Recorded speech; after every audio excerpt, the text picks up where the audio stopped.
Talk to me a little bit about just how, like, your experience with racing sports, maybe from growing up in Southern California and such. Yeah, growing up in San Diego, I was able to play with a lot of players whose parents were born in Mexico, and I thought that was a great experience.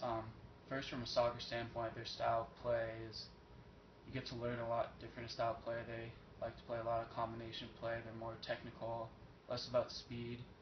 And then you also got to see like their cultural background with like team meals and stuff. How, for example, like Mexicans are very family oriented. You get to see like how they come together as people, and Yeah, it's really yeah, because we're doing something similar to that about like the family aspect of it. Did you see the vibe between maybe I mean just my knowledge of club soccer in California, like you said, it's a lot of Mexican Americans and then just the Americans. Did you see the vibe on your teams between both kinds of players? on my um, club team, I never really saw it, but one time I played for the Cal South ODP team, and I think almost every player was Hispanic of some sort, not just Mexican, but either they're from Spain, Costa Rica, whatever. Mm-hmm. And then I was one of three Caucasian players, and I definitely felt on the Yeah. outskirts of that, just because I think they all kind of clicked together a little bit better, Mm-hmm. just because they were all from LA as well, not really from San Diego, and they just all like connected better, not only because of the language, but just their background. Right.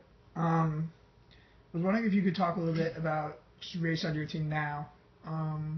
Just maybe the dynamics, how many guys you have American-born white players compared to African-American players to players outside of America, and just talk about how that affects your team dynamic.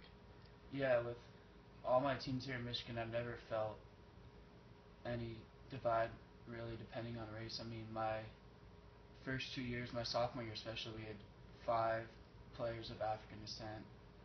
Um, and I felt just as close to those guys, honestly. I never felt, there was no divide out here, and I don't know if that's just because in the Midwest, it's definitely like more prevalent. There's hardly any black people in Southern California, but I just Mm-hmm. felt I did not feel any sort of divide. And this last year we had just one. No, we had only 4 players that weren't Caucasian. We had two black players. We had Marcos, who is Peruvian, and I definitely didn't feel any divide. And then James is from England, and I think since he's come here, he's fitting really well. He's adapted to America, even though there are some things that he thinks are different. But yeah, everything's been well with that. Um, First question to follow up. You said the number has kind of gone down in terms of like there's more Caucasian players this year than in years Yeah. past. Do you think that's changed the team dynamic at all in Um. terms of just team chemistry on the field, off the field? Um. No, I don't think the ethnicity of players changes that. I think that comes from the personality of players Mm-hmm. more than their ethnicity. Like this year, we had a lot of young guys, which kind of affected chemistry stuff, just because they had to adapt to the new Right. culture. Do you think diversity helps your team? Um, I don't see how I could say it hasn't or it has personally.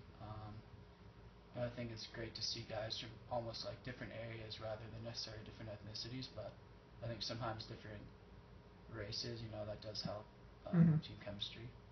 Okay, cool. And a couple more questions. Sorry, I know it's taking a while. I was wondering if you could talk about what you've seen in terms of racial diversity, maybe in the athletic department, not just here, but I know you have a lot of friends that play college soccer. Yeah. In terms of just leadership, coaching, athletic directors, and whether you think it's a good reflection of